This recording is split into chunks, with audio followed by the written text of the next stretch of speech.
Hi everyone. Boy, I've been wanting to make this video for a while. A lot of different things I wanted to tell you about my Dene Adams corset holster and how to draw from it. I've been wearing the corset holster for over a year now, almost every day. Whenever I can legally carry, I'll wear it. And I've figured out a few things that I want to share with you guys, some information, how to effectively dress so that the corset is concealed, and also some tips for more effective drawing from the holster. If you're not, if you're just wearing your firearm in your corset holster and you're not practicing drawing, you're really doing yourself a disservice. You need to be practicing your draw on a regular basis. I'm guilty of maybe not doing that as much as I should. I started recently trying to do that more often, and I really figured out some problems that I needed to correct. And I've tried to do something to correct those. I'm going to share the information with you about that. First off, I wanted to let you guys know, to share with you guys the style of dress that I think really does well with concealing your firearm in the corset holster. Wearing a regular t-shirt, I wasn't happy with how it looks. I feel like it made me kind of look barrel-chested. I didn't feel very attractive when I just had a regular t-shirt on. Wearing a underwire bra kind of helped with that a little bit, but I mean, you can't always do that. It's not always very comfortable, so that didn't work out real great for me. I found the style of clothes that works best for concealing it is a blouse that has pleats above the chest, and also one that's pretty free-flowing and one that you can easily grab. Some of the ones like this you'll see have extra stitching or maybe a decorative trim. Those don't seem to move very well. So I tried on some of those, and those didn't seem to work because you want to really be able to grab it and pull it up quickly. Another thing I had to watch out for is really clingy fabric that I thought might work. I would go try the blouse on, and it would be way too form-fitting, and it would reveal my firearm if the fabric was too clingy and not flowy enough. Another thing to watch out for, some of the shirts that are made like this will have two layers. They might have a real filmy layer and then a more opaque, stretchy kind of layer underneath. You want to watch out for those because you don't want to have to pull up two layers and maybe miss one and you're grabbing for your gun and there's nothing but clothes there. So two layers, you really want to watch out for that. This is a blouse that I found at a store close to us called Palais Royal. I used a coupon, got it on clearance, like $5. So you see how it has the ruffles above the chest. Another shirt that I got there for about $5 was this one, which I thought was really cute. And you can see it has the pleats all around this area to where it hides the firearm really well. I did change how I dressed to fit around my gun. I initially said I didn't want to do that, and I came to the conclusion if I really want to conceal carry well and to feel good about concealed carrying, I needed to make that change. So I'm pretty happy with it. So that's the shirt, the options. The corset holster I have on is the Dene Adams corset holster, and this is not how I normally carry. I just kind of have my stuff kind of stuck in here so I can show you guys. I made some modifications to it. I'm left-handed, so normally my firearm I actually stowed over here for now just so I could start talking to you guys. But usually my firearm is right here. The problem I was having with the insert that Dene Adams provides is it seems like it's really hard on your fingers when you're trying to get in there. It's hard to get your fingers in between the hard plastic holster to the gun. I didn't care for it. So I took that out and figured out something different. I also kind of got rid of the retention strap. I did like being able to strap my gun in because I feel like it kind of sucked it in better. With that being said, I just continue to struggle with trying to break that Velcro when I'm trying to do a fast draw, so I got rid of that for now. I've just safety pinned it out of the way.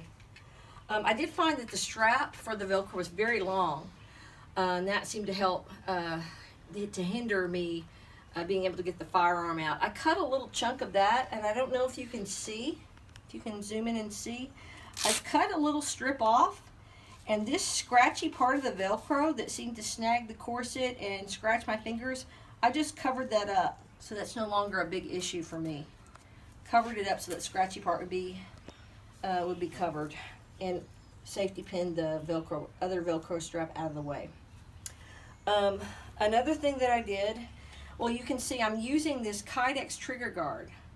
I got this on eBay, $10 shipped to my house. I don't think they have them anymore for my firearm model, which is the Glock 26, but you can find them at other places with other vendors. The idea is that you secure the paracord to either your belt or the garment, and then when you draw, this pops off your gun. You can see it has a hole with the grommet where the paracord can loop through. I like that, and just make a loop here, and it's meant to slide on to your firearm, and then when you're drawing up and pulling up, it comes off. One of the things you want to watch out for if you get one of these with the Dene Corset holster, you don't want, some of these are, depending on the model you get, are a bit big and chunky. If they're longer than the end of your gun, that's probably not a good thing. So this one is obviously going to be shorter. It fits right in the trigger guard.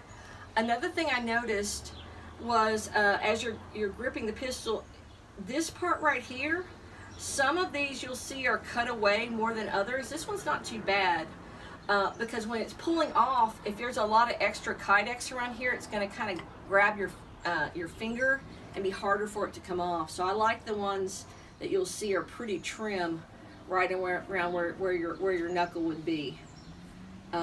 So there's that. I did rig an attachment to my corset holster. I'm going to pull this down so you can see it. I used a nylon strap, like from Walmart, and I used just a D-ring that you can get at the hardware store for under $1. And I secured it really well to the bottom of the pocket of my corset holster. And so when you go to attach it, you can just do a lanyard knot where you take the loop, you loop that through the D-ring, and then you thread your Kydex holster through that loop, and it makes it really snug and secure, not going anywhere.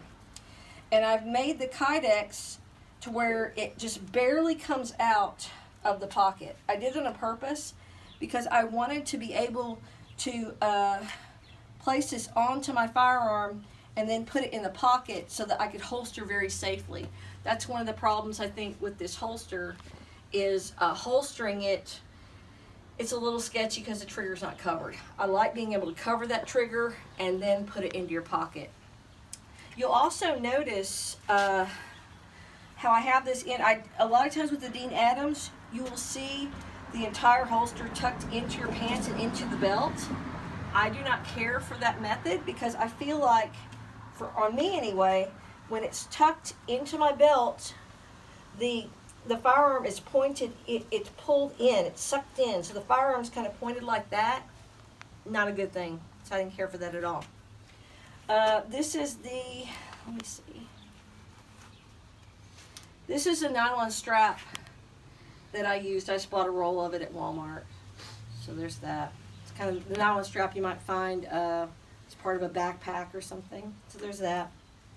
All right, now I'm going to demonstrate how I draw with this setup. This is my Glock 26. It is clear. All right. This is my Vickers Tactical Magazine base plate, which I kind of like. It's a little bit wider, but that's okay.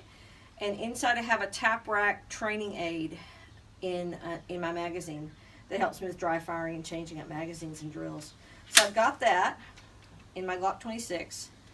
And how I go to insert it into the holster, I pull out my Kydex trigger guard and pointing it in a safe direction, I slide it on, snaps in, retention's really good, and then I can point my gun in a safe direction, open the pocket, and slide it in.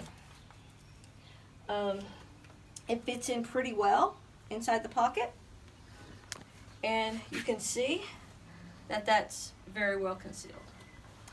For the draw, another thing I noticed, obviously you want to sweep up with your non-dominant hand, and then you're going to go for your pistol. The idea with this is you are leaving your trigger finger out and you're fishing in. That's one of the bad things about this setup. It's not real easy to get a good firing grip on the pistol. It's something that you're gonna have to work at. The idea is these 3 fingers and your thumb are supposed to go inside this holster to grab and get a good firing grip and come out. One of the things I noticed trying to do this, instead of like trying to weave my finger in that tight space, I found, whoa, looky here. There's a space in between, especially with my Vickers Tactical, but I think even without it, there's a space here with all kind of wiggle room behind the firearm that's easy to just find and plow your fingers down. So what I've been working on is pull your shirt up, come in through this space, jam forward, get your good firing grip, and then come out. So that's what I've been working at. I want to make it one fluid motion. I'm trying my best to work on that, but the idea behind this, grab pretty fast. You know, maybe not as fast as a different kind of holster, but works for me. I'm going to keep practicing at it, keep trying to get better and better at it. That's the whole point of all this. I like how easily this is concealed. I really like not having to deal with the gun on my belt every time I go to the ladies' room. That's a huge plus. I can put this on and forget it's there. So again, these are some tips that I hope are helpful to you. Let's see this one last time. I'm going to keep working at it, but hopefully these tips are helpful. Let me know in the comments what you think. If you have any suggestions for me, I'd love to hear from you. Thank you.